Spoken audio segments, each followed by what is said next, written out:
们在买房子的话，除了要看价钱，要看时机和的地点的话，很重要的一点是很多人忽略的，就是要研究发展商的背景。其实我给很多发展商一个黑名单呢，不单是烂尾楼的一个危机，他交货的那个品质的危机是更加的大。有一些真的是为了赚钱就是赚钱，有一些真的是为了品牌，要树立他公司的品牌。所以我们也是一个赌，但是呢，你的这个几率可以提高很多。如果有认真的去研究他们的话，是我只能够私底下跟郑大哥要那个黑名单啊。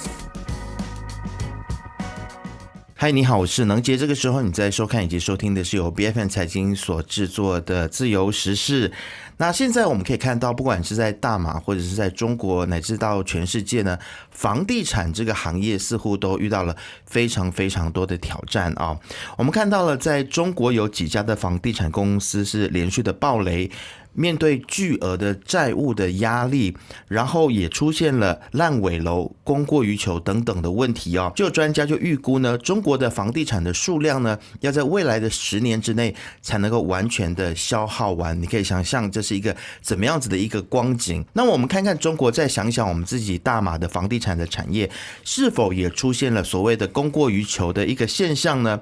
大马的房地产其实我们也看到也有一些烂尾楼的出现啊，那需要政府动用纳税人的钱去来进行补救，这是否就意味着房地产行业在接下来的这1年，其实我们都要谨慎的去评估这个行业？那么投资者似乎也要去做出一些策略上面的改变呢？那现在我们要如何来看待2024年这1年对于房地产的整个行业的发展，以及投资者应该要注意一些什么问题？那今天我们就非常荣幸的邀请到了郑水星来谈谈房地产的行业是否即将迎来危机，或者是接下来我们应该如何来看待房地产这个行业呢？我们先来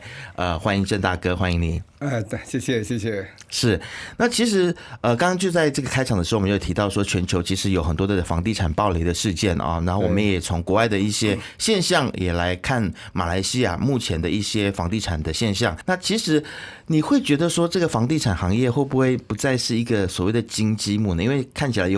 似乎有很多的危机四伏的感觉哦。不晓得郑大哥你怎么看？好的，那其实房地产怎么样说，它是一个它有一个定型的东西。那比如说现在说我们说中国的房地产，甚至全世界，因为房地产其实是区域性的。当然有全球的经济的影响，会 cross board， 它会造成一个固定的影响，但是上下需求量各个地区都不一样的。那以中国来说，它是一个非常特别的例子。其实房地产本身它是有周期的 cycle， 那么盛极必衰嘛。但中国因为100年没有发展，没有一个自由房地产交易的那种情况之下呢，其实在我们看来，在20-30年系的发展，它超过一个我们普通甚至所谓12年的周期了。在我的预测当中，10年前我们就已经看到了中国的房地产翻3倍、5倍这样子的情形，而且很多人买了不是拿来自居，不是拿来用的，这个情形是肯定会爆的，这个不需要说，其实已经预测中。那当然是因为疫情的关系，还有这个全球经济的影响，它的爆的程度呢会更大声，会更加的严重。而马来西亚如果说现在适不适合投资，马来西亚我们也是预测，也是其实马来西亚的这个 cycle 就是它周期是蛮准确的这个当然比较长型的需要分析，但是它真的是12年，从2018年开始走入另外一个阶层，马来西亚的房地产其实已经慢了，或者是说停顿了，差不多基本上是没有那种房地产应有的那种生气和发展。整5年，我说消失的5年嘛。对，就是其实基本上，因为我自己也在这1-2年非常关注房地产行业，除了是自己的一个所谓的刚需啦就觉得说年纪到了应该要买房子之外，那我相信我身边也有很多的朋友都是关注房地产。然后虽然说现在马来西亚好像也有一点点供过于求的现象，但是其实我发现现在正在比如说比较大的城市，比如说槟城或者吉隆坡，现在其实还是有很多新的项目。其实你说现在这个房地产行业不热吗？但我们看到选择有很多跟郑大哥坦白说，我现在一直没有办法决定入手，就是因为真的选择太多了，不知道从何选择起哦。所以你会觉得说，现在马来西亚究竟是一个怎么样子的情况？它是供过于求，但是为什么又有这么多新的这个项目正在建筑当中？这是一个怎么样子的现象？怎么样说？如果以房地产来说，我时常认为就是任何时候都是投资房地产的好时候。我每次说 anytime all the time is the best time to invest。但是呢，基本上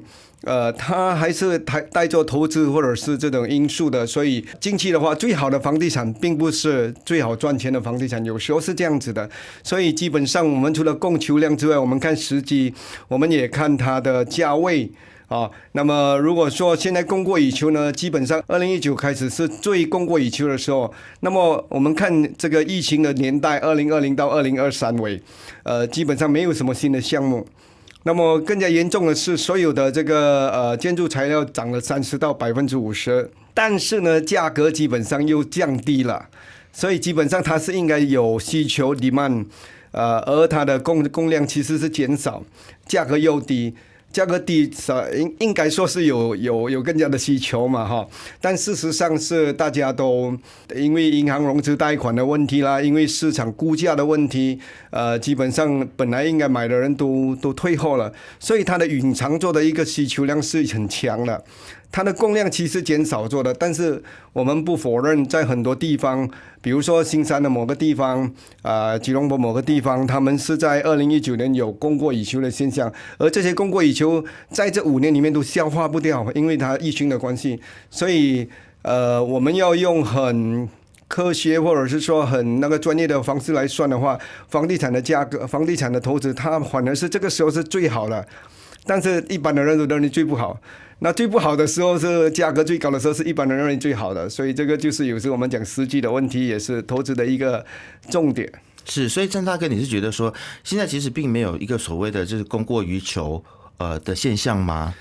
现在的状况还算是这个供需之间还算是在一个比较平衡的状态。但是现在我们也看到说，有很多人说现在的房子是有价无市，他可能是买来投资，但是他要卖出去的时候又特别困难。为什么会发生这样的现象呢？供过于求这一个不能够一概而论，一般上是以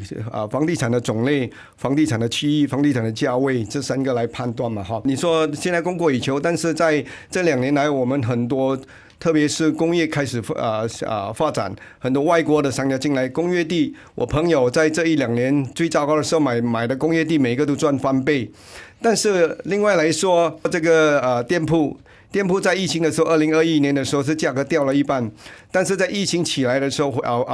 走掉了。那么市场恢复的时候呢，现在的店铺又很高，比如说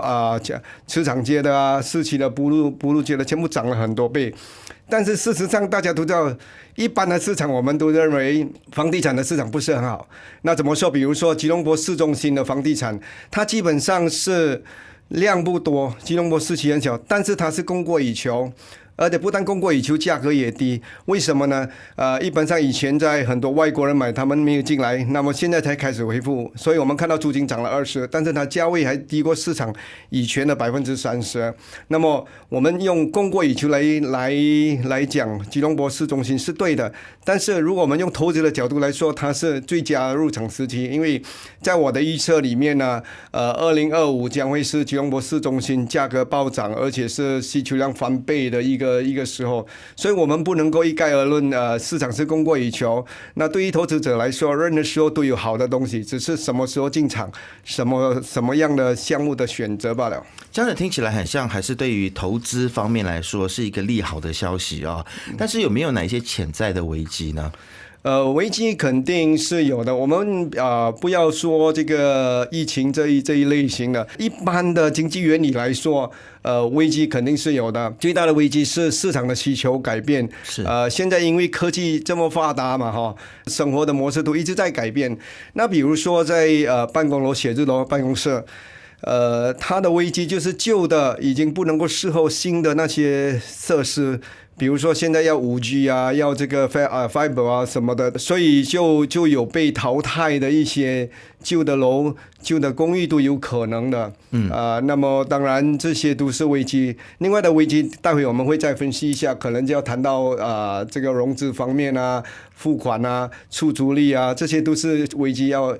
可能要考虑到的。是对，郑大哥，你刚才有说现在可能是一个利好的时间嘛，因为它可能这个供需上面可能是供的部分是比较多的，所以现在可能价格比较低，所以这个时候是一个进场投资的一个好的时机。但是我们要如何确知说未来真的就如您所说的，它是在未来会有一定的涨幅，大家是可以在这边可以赚到钱的，或者是投资是可以有回报的，那会不会也有一些潜在的一些风险的存在呢？风险肯定有的，因为投资怎么样说都有风险。那投资能不能，如果是以投资赚钱的模式来说，你就必须要做出一个正确的研究，因为一般人买房子都是看到 agent 或者是看到中介或者是看到报章怎么样写，他们就跟着那个趋势。一般上都认为，当每一个人都已经知道了的趋势、大趋势，那已经是迟了。所以我们一般上要走在人们的走在其他大众的前面的话，我们就要自己要比较认真。所以为什么我一直强调教育或者是说这个资讯是一个很重要的一个环节，在你做出你要买下或者是放下买哪一个房子的时候，肯定的不是每一间都是好的。对，其实不只是房地产，各种的投资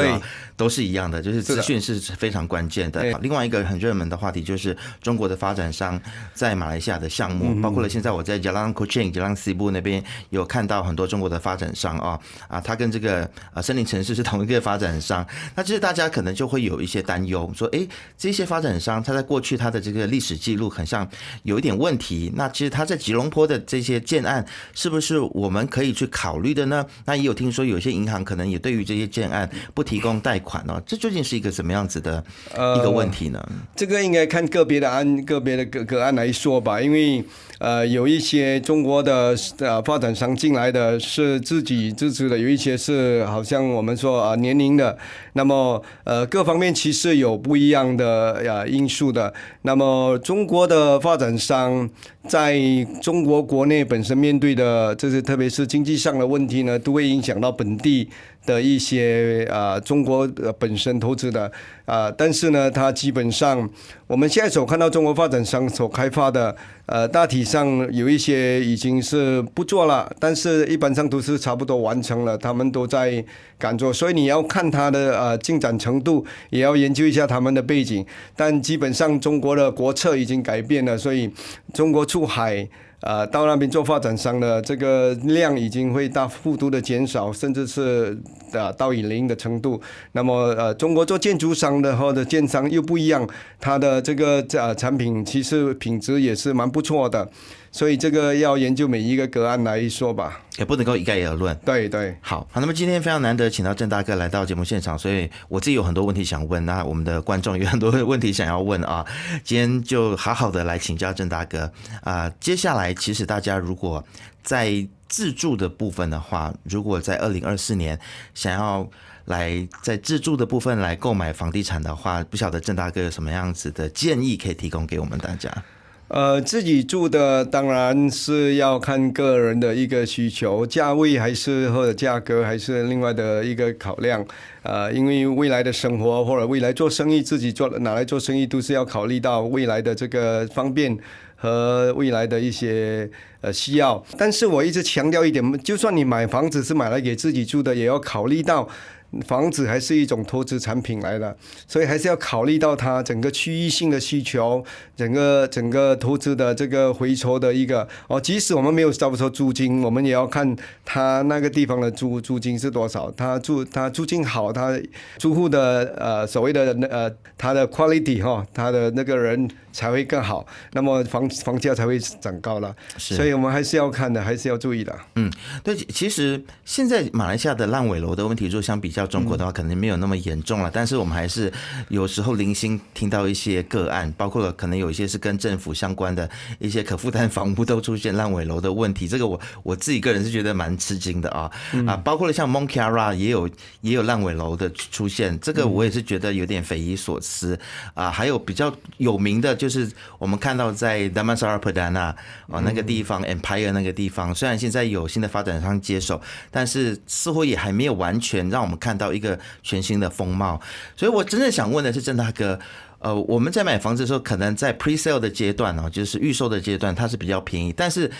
也要去承担就是相对的风险嘛。所以郑大哥可以给我们这个购屋族一些怎么样子的建议，让我们可以预防不要踩到地雷。对，其实我们在买房子的话，除了要看价钱，要看它的这个时机或者地点的话，那很重要的一点是很多人忽略的，就是要研究发展商的背景。所以我们买了很多房子，有不同的发展商。现在其实我给很多发展商一个黑名单呢，只是我们也不方便说出来。但是因为我们投资了很多有名有气的这个大的房地产商，我们也投了很多第一次，认为他们第一次比较认真的，但是到最后我们发觉到，不单是烂尾楼的一个危机，它交货的那个品质的危机是更加的大，然后它甚至在管理方面，未来的管理会完全的影响到你的投资的回酬，或者是你居住的环境。所以我们面对了几个很相信的朋友，他做出来的这个就是货不对版没有关系，未来没有好的管理，这个房地产的价格就在它使用的价值嘛。所以如果每个人都不要用的话，或者是情形很糟糕的话，可以想象我们的投资都会化为乌有，都有可能了。你会不会建议说，其实就是购屋之前可以去看看这个发展商他过去的一些记录，可能去看看他过去盖的房子管理做得怎么样，这会是一个好的办法吗？是好的办法，但是一般普通人是很难查到他的背景。但是如果你说一些我们有专门去研究的，有一些甚至从一些专业的，比如说银行啊、历史啊各方面啊，或者你做一个公司注册的一个调查，或者是做历史的研究，你就会发觉到有一些他们有没有能力完成，他们有没有这个意愿，他们的目的是什么？有一些真的是为了赚钱，就是赚钱；有一些真的是为了品牌，要树立他公司的品牌。所以我们也是一个赌，但是呢，你的这个几率可以提高很多。如果有认真的去研究他们的话，是我只能够私底下跟郑大哥要那个黑名单啊。好，那其实现在我们也关注到有很多所谓的地产 guru 了啊，他们也再次的活跃起来。那现在他们会教大家，比如说如何透过杠杆来购买房屋。你觉得这样子的投资真的适合普罗大众吗？它有潜在的风险吗？杠杆原理呢是投资的一部分，是对马来西亚人是很必要的。但是这个有一个重点，就是我们不要讲很多是以前做的，就是叫做 compressed loan 那些，就是真的会造成很大的负担，特别是在市场不好的时候会造成经济危机的。那么我们很简单的用这个原理来说，你杠杆的这个程度就是怎么样判断它是安全不安全的。那比如说现在一个房子是100万，那么你买到的是70万，那么你贷100%来说，70万你还是安全的。但是如果70万的房子市价涨了，炒到100万，你再借50%，借了50万，你都是还有危机的。所以杠杆呢是要恰到好处，是要能够，因为银行的利息怎么样说，对于房地产的增值和它的租金的回抽加起来呢，都会少了。你用银行的钱来帮你买房子是好的事情，但是如果负担不起来的话，就会造成一个危机。好，今天非常感谢拿督斯利郑水兴郑大哥来到我们的节目当中，跟我们聊了这么多，谢谢你。好，谢谢大家。正在 YouTube 观看的听众还有观众呢，请大家订阅、按赞、开启小铃铛，就可以看到所有我们最新的影片了。我们下次见。